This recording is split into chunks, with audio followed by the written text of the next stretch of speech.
Good morning and namaskar. Welcome to the first English Bhagavad Gita live session by Speaking Tree. I'm Ishita and I will take you through today's session. The Bhagavad Gita, considered to be the primary holy scripture for Hindus all across the world, is in a sense a sermon passed over by Krishna to Arjuna when the latter was hesitant to fight against his own brothers in the Mahabharata war. Known as a treasure trove of wisdom, the Bhagavad Gita holds the answers to life's most difficult questions and serves as a guiding path to the concepts of karma and dharma. To take us through the invaluable lessons of the Bhagavad Gita, we are joined by Dr. Shantanu Nagarkatti today. Dr. Nagarkatti, a surgeon by profession, is well known and regarded for both his surgical skills and insightful spiritual teachings. He has in depth knowledge of the Bhagavad Gita, Upanishads, Patanjali Yoga Sutras, and other texts, and is a sought after speaker at renowned public platforms. Having served as an adjunct professor of mind body medicine with an MS in consciousness studies, he has extensive experience in electronic aids for altered states of consciousness. Dr. Nagarkatti has done his practitioner's, master's, and trainer's course in neuro linguistic programming.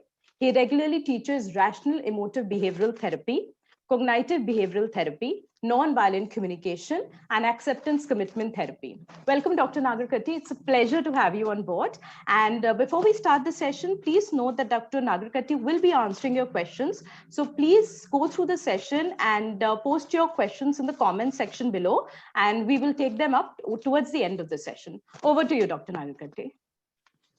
Thank you, Ishita. Well, I'm glad to be here today. And since this is the first session of the lecture series by Speaking Tree, I will begin with an introductory class on the Bhagavad Gita. The Bhagavad Gita is a very unique text. And it's a very unique text because for people living on the Indian subcontinent, it is a defining universal text. In India, you see what happens is that we have a commonwealth of religions. We have a whole lot of religions, and we always have a whole lot of philosophies. In fact, just like today, Silicon Valley has become the fertile ground for startup companies. India was at one time the fertile ground for startup religions. And so many religions came up in so many philosophies, although there is many things common within them. The Bhagavad Gita is the first religious text that sought to bring about a integration of the existing philosophies of the subcontinent. It defined them and it defined what dharma is. In the Bhagavad Gita, Krishna says that he has come here to re-establish the principles of dharma. Because the principles of dharma have a tendency to be divided into two varieties. Those which are based on renunciation and asceticism, and those which are related to activism and being involved in the world. The Bhagavad Gita is the text which for the first time brings about an integration between both. And it brings about an integration between both because it allows you to function and work within the world in the spirit of renunciation and devotion and make your life an uninterrupted meditation upon the Lord.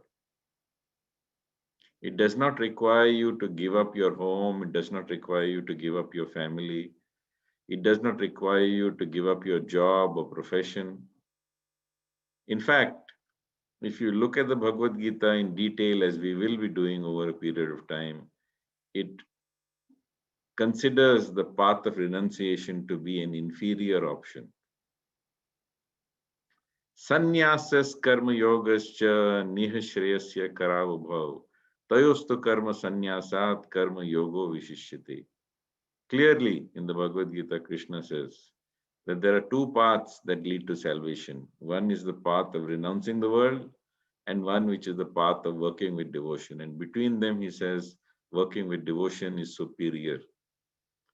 So in this, it differs from many other texts.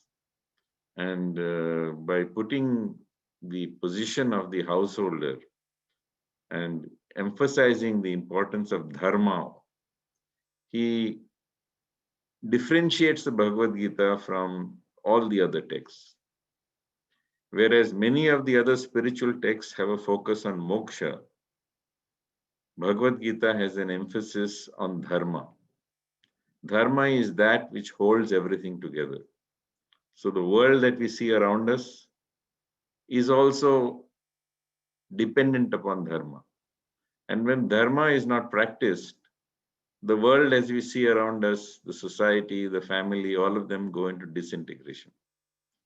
And the Bhagavad Gita was very clear that it recommended the path that followed dharma first, and moksha would be a consequent result of following your dharma in a spirit of devotion and renunciation.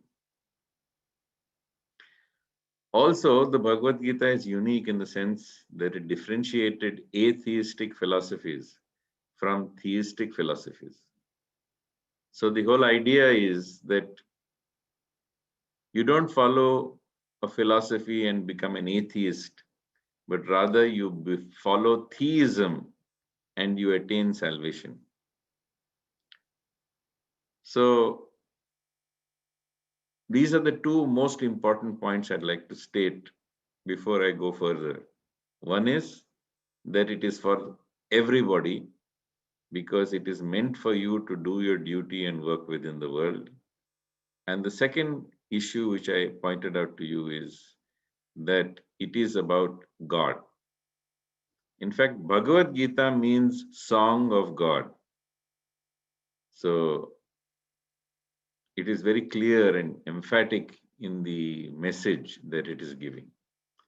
And although the Bhagavad Gita has twisted and the texts have been tortured and misinterpreted by overlaying and interposing and trying to impose different philosophies in the name of the Gita, if you read the Bhagavad Gita exactly as it is written, it is very simple and it is a very theistic book. In fact, it is the primary text of Vaishnavism.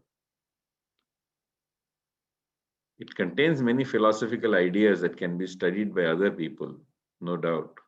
But essentially, it is a primary text of Vaishnavism. Sometimes people call the idea of the Bhagavad Gita as being militaristic, as being for violence. And Krishna is often depicted as a person who encourages violence and encourages the battle of Kurukshetra. Well, you should understand that the Bhagavad Gita does not stand alone. The Bhagavad Gita is part of the entire, just one part of the entire text, which is known as Mahabharata. And in the Mahabharata, it is very clearly described how Krishna tries to avert the war and how he seeks peace, giving innumerable concessions, even asking Duryodhan for just one village for each of the Pandavas. Forget about half the kingdom. And when Duryodhan says that he will not give even as much land as there is on the head of a pin, and that his intent is to destroy the Pandavas completely, then there is absolutely no choice. And the fight, the battle of Kurukshetra, is actually one that is of last resort, not the first option. So Bhagavad Gita does not promote violence, but it does not shy away from violence. As a surgeon, I must tell you that there is a good reason why surgeons perform what they call as surgical violence. And now you're probably aware of what is called a surgical strike. So similarly, it is very important to understand that violence is not to be condemned completely. We want to avoid violence wherever possible. And only when there is no other option, when we are forced to take a path where you have no choice but to fight or die, then violence is necessary for the Kshatriya, for the one who is equipped to battle. And for a soldier to leave the battlefield, for a soldier to give up war, is in fact one of the biggest crimes, because the Bhagavad Gita points out the importance of doing your duty, of doing what is called your swadharma. And therefore, you should understand, while the Bhagavad Gita does not promote violence, it does not shy away from violence, it has a very realistic approach to life, and it essentially points out the importance of everybody in society, including the soldier, the warrior, the policeman, to engage in violence when it becomes absolutely necessary. The Bhagavad Gita is a text which you should understand is a very unique text because it consists of a synthesis of numerous religious spiritual ideas that existed.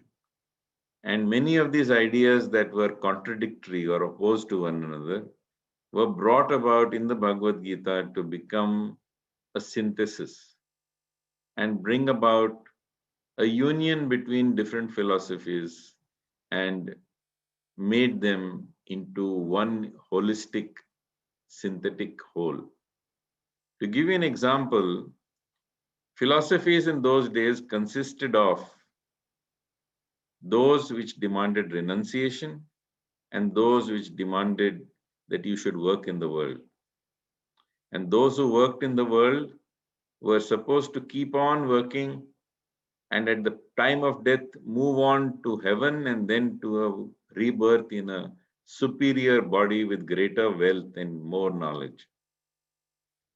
The renunciate said that if you do what we tell you, you will become free from the cycle of birth and death. Now, a synthesis between them was that yes, you should work in the world, but you shouldn't work in the world to get heaven or to get better birth the next time around, but you should work in the world as a meditation upon God, as the performance of your duty. And if you do that with a renunciation, internal renunciation, in fact, a complete detachment from the world while you live within it, just like the lotus leaf lies within water but yet is never wet. If you remain in the world and you perform your duties without becoming attached, then you will get the same result as the renunciate. And that result of the renunciate is to become free from the cycle of birth and death, and you will attain salvation. So, in this manner, many different disparate views were reconciled and they were brought to what is known as a syncretism, or it is called a synthesis. And in this way, the Bhagavad Gita brings about a union and a synthesis of many philosophies. And having done that, it centers all the philosophies around God. It centers all the philosophies around God. And therefore, the uniqueness of the Bhagavad Gita is that you could have, there were many questions. Is God personal or is God impersonal? Is God immanent, that is within you? Or is he transcendent? Is he beyond you? So all these questions are answered in the Bhagavad Gita. And all these questions are elaborately discussed. That it doesn't have to be either or. It includes, you can have both. And both, for example, God is both personal and God can be impersonal also. So you have an impersonal version of God and you have a personal version of God. So this is one of the areas where you find a synthesis where both were possible. Similarly, is God immanent or is he transcendent? So yes, God is immanent. He is within all of us. In the Bhagavad Gita, Krishna says that he is within your heart. Ishvara Sarva Bhutanam Hriday Deshe Arjuna Tisthati Brahmyan Sarva Bhutani Yantararudani Maya. He is seated in your heart. He says, the Lord is seated in your heart and He is directing you onward towards your destiny. You are merely seated in a machine made of material energy. Surrender to Him. Tam eva sharanam gaccha sarva bhavena bharata tat prasadat param shantim sthanam prakshashi shashvatam. And if you surrender unto Him, He will take you towards peace, perfection, and the supreme destination. Just like this moon in the sky is reflected into multiple lamps which contain oil, and it looks like there are multiple images of the moon and multiple lamps which contain oil. Similarly, one can see that there is one Lord, but in fact that Lord is reflected in every human heart. And the concept of God, the concept of avatar, are all described in beautiful detail within the Bhagavad Gita. But the Bhagavad Gita is not about knowledge. Although it contains all the knowledge you can ever need. When speaking to Arjuna, Krishna says, once I have told you what I want to tell you, there will be nothing more to be known. So the knowledge in the Bhagavad Gita is so profound that there is nothing more to be known, both in the material and in the spiritual world, both noumenal as well as phenomenal. There is nothing else to be known once you know the Bhagavad Gita.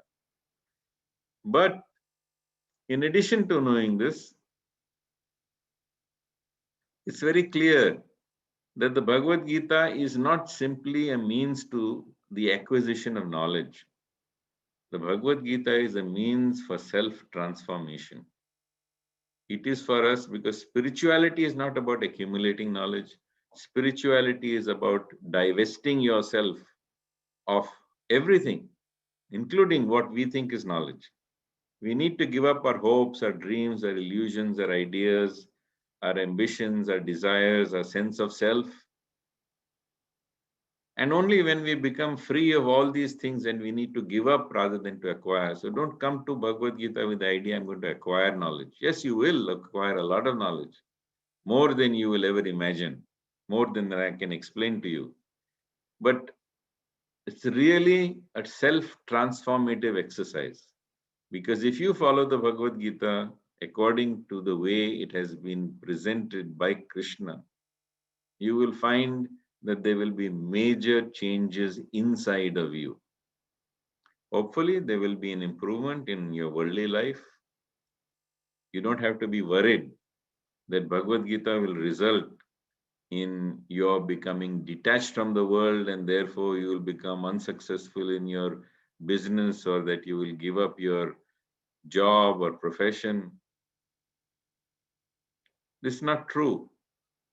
You can continue in whatever you're doing. In fact, you must, because the Bhagavad Gita is all about work. Work as a means of attaining the divine is one of the unique aspects of the Bhagavad Gita. Karmanyevadikaraste ma phaleshu kadachan ma karma phala heturbhur mate sangostva karmani. You have a right to do your duty, you do not have a right to the fruit. Do not imagine yourself to be the doer of activities, nor should you be attached to inaction. So Krishna gives this as the first spiritual message. The idea is that we have to continue doing our jobs, being engaged in our profession. But indeed, we do it so that the work that we are doing becomes autotelic. That means the work that we are doing becomes a reward in itself. It's not that we need some external reward to prompt us or provoke us into acting better or doing a better job. You're doing your actions as an offering, as a devotion to God.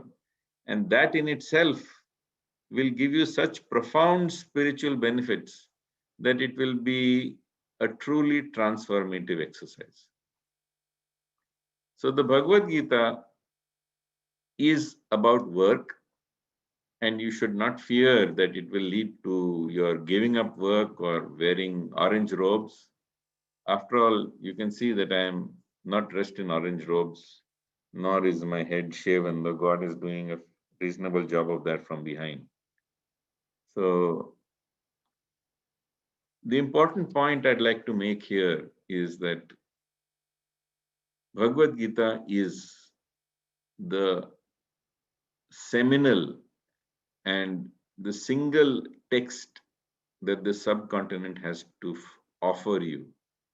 And other religions coming from other parts of the world emphasize the reading of the text.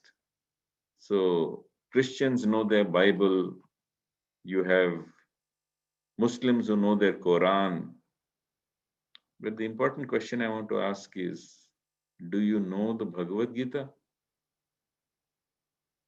If you are a resident of India and you belong to that commonwealth of religions which we call as Hinduism, then it is your duty, your absolute responsibility to learn the Bhagavad Gita and impart this message to your children and pass it down generation after generation. The Bhagavad Gita has several obstacles when you're studying Bhagavad Gita. The first is that not everybody who teaches Bhagavad Gita is really teaching the message of the Bhagavad Gita. Many of them are merely presenting their own philosophies, and using their own philosophies, they try to put it through the words of Krishna, saying that it is Bhagavad Gita. And it is very difficult for you to make out whether that is true or not, because the Bhagavad Gita is in Sanskrit. And Sanskrit is not an easy language, because you have to understand that in Sanskrit, the issue is that many words have different meanings depending upon the context in which they're used. Just like in some languages, the same word has got a different meaning depending upon the tone in which you say it. Sanskrit words have a different meaning depending upon the context in which that word is used. So a simple word like, let's say, karma could mean so many things. It could mean Vedic karmas, or your Vedic duties, or your duties is described by the Vedas in the performance of havan, yajna, fire sacrifice, etc. It could mean simply work, which is the work that you do every day in your home or in your office. Karma could also mean the eternal law of action and reaction, effort and destiny, purusharth and prarabdha, the moral consequences of your action. That's another meaning for karma. So in this way, there are many, many meanings for each Sanskrit word. Even if you take a simple word like Atma, Atma also could mean many things. In fact, if you go into the Upanishads, Atma originally started by meaning breath. And Atma can mean individual soul, it can mean Paramatma, it can mean so many things. It can mean the body. Atma sometimes is used to refer to the mind. It depends on the context in which the word Atma is used. And therefore, it is a very difficult text to follow. And it is my endeavor in these lectures to try to make the Bhagavad Gita as simple as possible, to make it easy for anybody to understand what the Bhagavad Gita is really saying. And once you begin to follow what Bhagavad Gita is really saying, and you start following by living the message of the Bhagavad Gita, you will find, and I guarantee you this, you will find transformation for the better in your life. And in fact, this is a guarantee, because I have over the years seen enough lives being transformed. And if nothing else, I can only speak for myself. My own life has been transformed by studying and trying to live the message of the Bhagavad Gita. I've been giving lectures on Bhagavad Gita now. I've been hearing Bhagavad Gita since I was 5 years old. Because when I was 5 years old, we used to have lectures on Bhagavad Gita in English in my home. with Sanskrit translation and English, I used to have Bhagavad Gita being taught in my own home at the age of 5. I can only say that is destiny. I began giving lectures on the Bhagavad Gita in 1986. And you can see that's a good number of years. And people often ask me, have you changed any lives? I said, I can only speak for myself that it has changed my life. And it is my request to you that if you take this message seriously and you take it to heart, and more important, you try to apply it in your everyday life. And you will find it very easy to apply in your everyday life, because the path that is described in the Bhagavad Gita is not meant for an ascetic.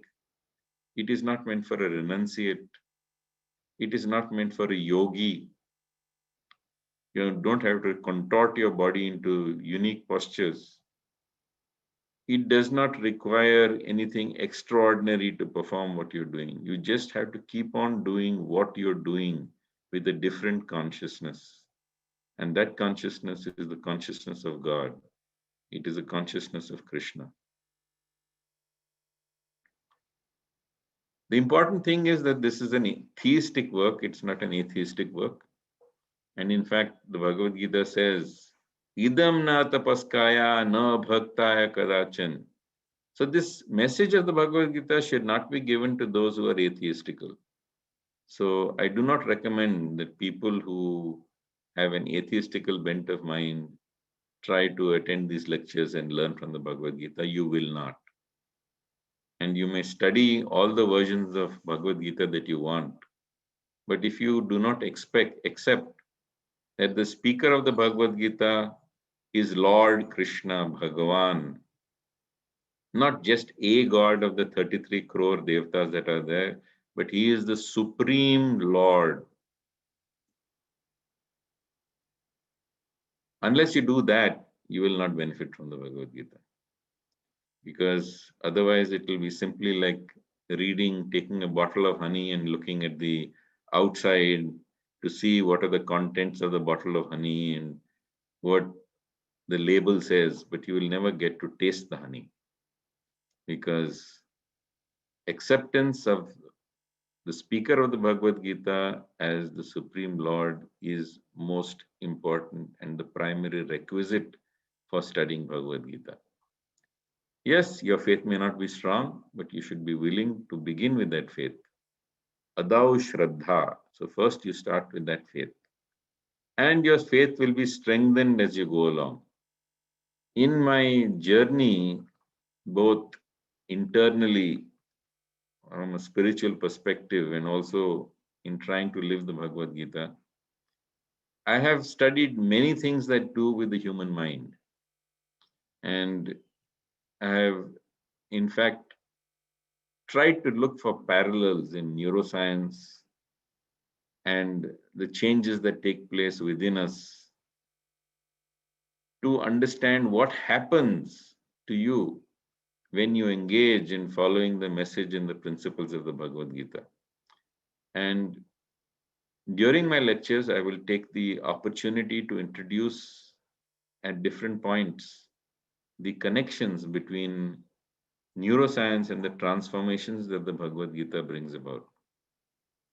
The most important of these is the importance of the transformation that Krishna speaks about, starting from the beginning of the Gita and which goes on throughout the end of the Gita. So you have the Sthita Prajna, Dukheshu Anudvigna Mana, Sukheshu Vigata Spriha, Vita Raga Bhaya Krodha Sithadi Muni Uchite. One who is not depressed when there is cause for sorrow, who is not excited when there is cause for joy, who is free from attachment, fear, and anger. Such is the sage of steady wisdom. And goes on to describe the behavior of one who is a karma yogi in the 5th chapter of the Bhagavad Gita. Then in the 6th chapter of the Bhagavad Gita, the Dhyan yogi, which attains the same objective, Jitatmana Prashantasya Paramatma Samahitaha Sitoshana Sukhadukeshu Tatha Manatmanayo. For one who has conquered his mind, for him God is already reached. For him, heat and cold, joy and sorrow, honor and dishonor, They're all the same. So the objective is to attain a state of mind, whether it is the state of mind that is attained by a Sthita Prajna, by a Karma Yogi, by a person who is a Dhyan Yogi, by a person who is practicing Bhakti Yoga, whether it's a person who is Gunatita by practicing the path of Jnana Yoga, all of them lead to the same conclusion. The conclusion is that of an evolved individual who is free from reactive emotion. All of us have experienced sorrow. All of us have experienced depression. All of us experience excitement and exaltation. But the Bhagavad Gita is about learning to become free from reactive emotion. Your emotions should be chosen by you, just like a surgeon picks up the instruments that are necessary to perform a surgical operation. They should not be thrust upon you or flung upon you or burst out of you without any control. And this is the idea of emotional regulation, the ability to become free from the reactive emotions that the world keeps on provoking in you, taking you on an emotional roller coaster through life. That you should become stable, that you should become completely at peace. Don't come here seeking excitement, and don't come here seeking ecstasies. It's possible to attain all of these things both by the use of drugs as by the use of other mental techniques to acquire ecstasies and various forms of excitement within. But the whole purpose of Bhagavad Gita is not to attain ecstasy. The path of Bhagavad Gita is essentially to bring about peace, stability of mind, a peace that transcends all understanding and which makes you immune to the ups and downs that you will face within the world. Whether you're working in the best of times or whether you're working in the worst of times, whether things around you are full of life and light or whether it is the darkest of COVID times when you really feel that nothing seems to be moving. The purpose of Bhagavad Gita is to give you eternal peace, to make you Jivan Mukt. And even while you live within this body, you should attain a state of being where you will be truly free from the afflictions of the world. Some pain in the world is inevitable, but suffering is your choice. So this is the path to make you free from suffering. In truth, this world is a place of suffering. In the Bhagavad Gita, Krishna says that this world is dukhalayam ashashvatam, place of misery where everything is temporary. He also says, Janma, Mrityu, Jara, Vyadhi, Dukkha, Doshanu, Darshanam. Birth, death, old age, disease, fault, misfortune, and happiness, they're all guaranteed to you. Guaranteed if you have not learnt the way, if you've not followed the path, if you have not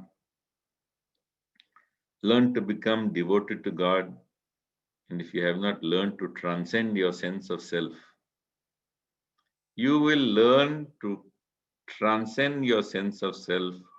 You will learn how to stand apart from your sense of self or your ego, and you will learn to look at things more objectively, and thus your vision will be more wise and it will be more appropriate to the occasion, not based upon the reactive impulses and patterns of the past. So your thought patterns, your speech patterns, your behavior patterns will all become not forced upon you by the past, but will entirely depend upon your choice. You will acquire a state of being where you will be, shall we say, a witness, a sakshi to what is going on. And you will be able to use your emotions when necessary and when appropriate in the right manner, in the wise manner, and you will transform your relationships. You will be able to transform the things that are holding you back in your work and your career. These are the differences that will come about. I don't encourage you to follow Bhagavad Gita to become successful in life. There are many people who teach Bhagavad Gita for good management, Bhagavad Gita for success in the world. But Bhagavad Gita is essentially for optimizing the opportunities you have in life. The truth is, all of us, we come with a prarabdha. All of us come with a destiny. So you will attain your destiny. If you have come with aspirations of multiplying what you have already got within the world, beyond what you deserve or beyond what is destined for you, please, these lectures are not for you. But if you have come here to optimize what God has destined for you, the destiny which has been planned for you, if you want to make the best opportunities, if you want to optimize all the opportunities that you will come across in your life, then yes, this is the path for you. So do this Bhagavad Gita lecture course for the primary purpose of self-transformation, for becoming free from sorrow, for becoming free from suffering, for becoming more objective in life. You will have some effect on your external life. You will be more effective, and therefore you will certainly benefit in your external life. But don't actually take up Bhagavad Gita for that reason, because then you will, because human desire is such that you are guaranteed to be frustrated. Follow the Bhagavad Gita in a spirit of renunciation. Follow this Bhagavad Gita in a spirit of devotion. Follow this Bhagavad Gita in a spirit of becoming enlightened, transformed, and liberated. May this Bhagavad Gita give you peace of mind, improvement in your relationships. May it give you optimization of all opportunities that come forth in your destiny. And thus, may you get eternal peace and become a Jivan Mukt. This is my prayer for all of you. I may request Ishita Sharma to, if there are any questions she would like to ask, which she has collected from the audience. Right. Thank you, Dr. Nagakatti. It was a great session. I especially, personally loved the little references that you gave in the middle about, about detachment and the fact that, of course, you're a surgeon and you're not detached and things like that. So very, very, very good session. We do have a couple of questions. You mentioned that the Bhagavad Gita does not really promote violence, but at the same time, it does not shy away from violence. You had, I think, mentioned this in the beginning. So one of our readers want to know, his name is Hitesh. He wants to know that, again, you said that Krishna, in spite of all that, Krishna did try to prevent the war. But in real life, how do we react, or what do we do when everyone around us has wronged us, or we think they have wronged us? Because, concept of wrong can be very varied.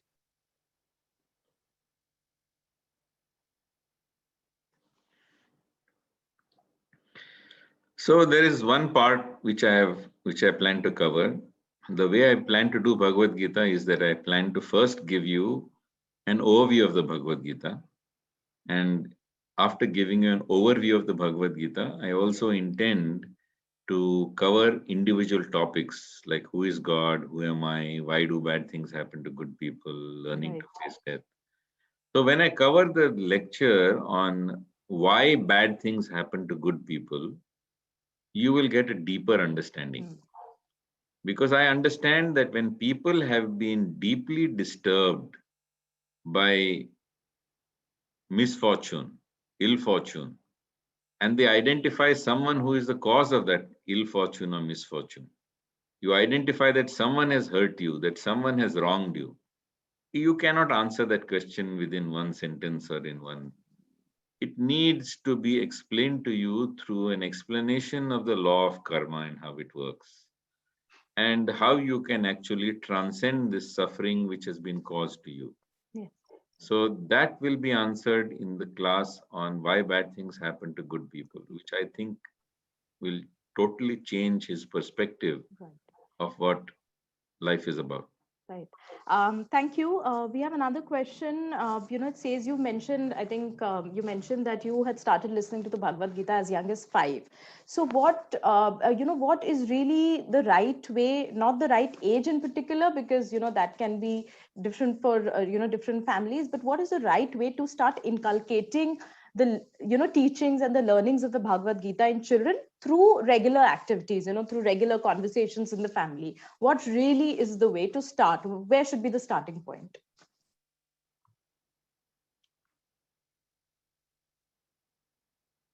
Well, it's never too early to start, neither is it ever too late to start. So there are various examples in the Shastras where people have begun learning in the womb itself. I know of actual case where a number of women, number of female doctors got pregnant in the resident quarters of a particular hospital in Bombay, and all of them began to change their children by putting headphones on their abdomen and giving them various mantra, shlokas, bhajans, spiritual teachings while they were in the womb. And those children have grown up and they are in a different state compared to the other children with whom they mix with in their kindergarten schools and so on. So it's never too early to begin, and it's never too late, because if you don't start now, when will you start? Absolutely, absolutely. So never too early to begin, as Dr. Nagarkati says. And this was a eye-opening example that you gave about the Bombay hospital thing. Extremely eye-opening. You know that in the Hmm, West, you actually have headphones which are designed to be fitted onto the abdomen so that the right, child in the uterus can hear. These are now here, commercially available, and right. you can order them from India because everything is available now. Right. And of course, you are a doctor yourself, and even, otherwise also a lot of doctors do recommend, talking to the child and making listen to, Garbh Sanskar is also one thing. So, things like that. So I think, of course, you've mentioned a case also. So I think our reader will be very happy with that question, and, will start doing that same with her children or grandchildren or whoever it is. Another question. Oh, it's a very long question. I'll just read it out to you and maybe you can, decode. Bhagavad Gita says that we don't have rights to results, but only work. So if a boss exploits his worker and pays less than the worker deserves, what is the duty of the worker in such a situation? Should the worker think that this is his destiny, or should he work towards changing it? Hmm.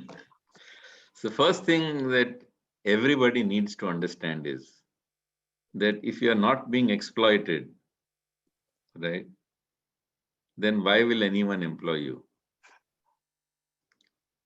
Any businessman employs people to get more out of his employee than his employee thinks that he is worth.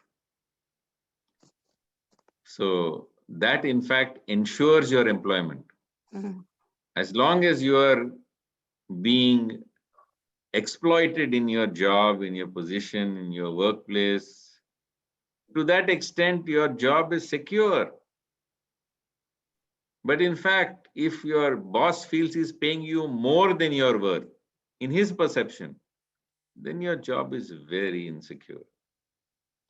So, therefore, you have to realize that to be exploited is the nature of the world.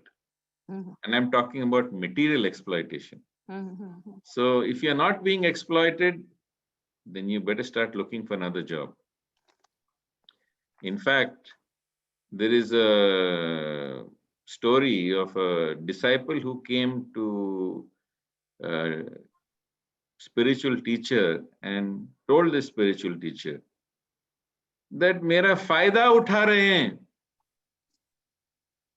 And that guru said, शुक्र हो कि कोई तेरा फायदा उठा रहा है. उठा रहा है. Because if indeed people are not exploiting you, if people are not depending on you, then what is the point? If you don't have somebody to depend on you in life, you're a piece of furniture. People will ignore you if they can't get anything out of you. Your whole purpose in life is to be of use to other people. If you want to be a yogi, just like if you want to be a mantri, if you want to become a minister, before you become a mantri, you have to become an upamantri, which means you have to become a deputy minister. Deputy minister. So similarly, before you become a yogi, you have to become an upyogi. You have to be of use to people. Yeah. If you cannot be an upyogi, then your chance of becoming yogi is very dim. So it's interesting, if you find somebody in the marketplace who is willing to offer you an equally secure job for a higher amount, so please change your job. Why blame the guy who's exploiting you? Find someone who will exploit you less. But indeed, you will find that everybody will exploit you at some time or other, at some stage or another, in not just your workplace, but also in personal relationships. And only if you welcome being exploited, will you be happy in life. Okay. Dr. Nagakatti, I personally also have a question. What does the Bhagavad Gita, maybe you will pick it up in the following sessions, also in the upcoming sessions, but personally, what does the Bhagavad Gita say about expectations? You know, as human beings, we are warped in expectations from spouse, from children, from family. You also mentioned, you know, workplace expectations. So is it really is it really sinful to have expectations? Or if we do, because at the end of the day we're humans, how do we control really, how do we really control expecting everything from everyone, you know, whether it's love, in cases of children, attachment, in cases of work, it could be money, it could be a promotion, you know, things like that. So somebody once pointed out to me that Elon Musk explained that your happiness is equal to what you have minus your expectations. So obviously, if your expectations are zero, you're really happy with what you have. If your expectations are very high, then whatever you have is nothing. Another mathematical way of looking at it is that the number of desires you have number of desires you have fulfilled divided by the number of desires you have is equal to happiness. And if the number of desires you have is equal to 0, then 1 divided by 0 is infinity. So therefore, if you want to be always happy, minimize your expectations. Don't minimize your ambitions, but minimize your expectations. The idea is that you need to divorce your emotional investment from your intellectual investment.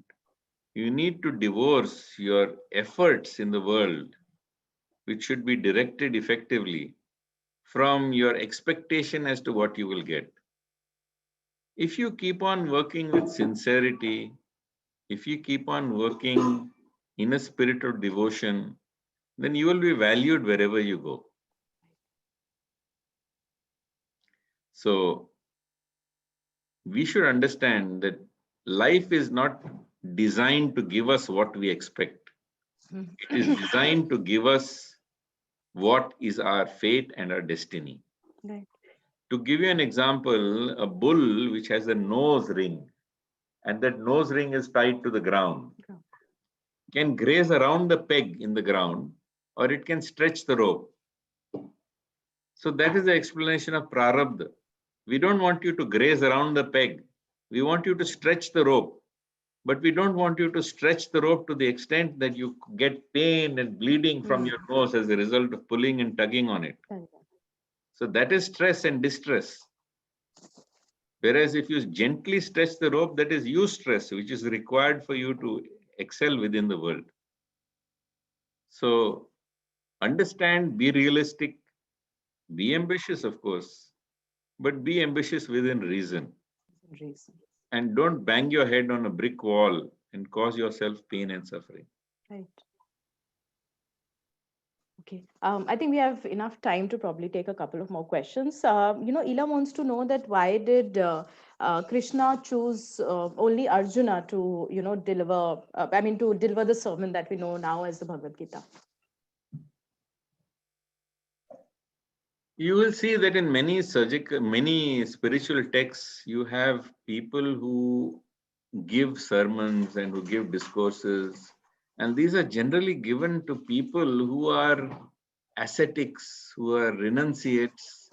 If you read the Bhagavad Puran, it was given to the sages of Naimisaranya who had been observing brahmacharya for years and years and performing yagyas for years and years. And they were living in austerity and celibacy. If you look at Chaitanya Charitamrita, you will find that Chaitanya also gave his message essentially to his disciples who were the Goswamis, who were also living under a different tree every night, who were living with one cloth wrapped around themselves. So these are meant for different types of people. The Bhagavad Gita was spoken to a prince who was used to wealth, who was used to luxury, who was full of the passion that is there in a warrior. A person who is married not once, but he is married to several women.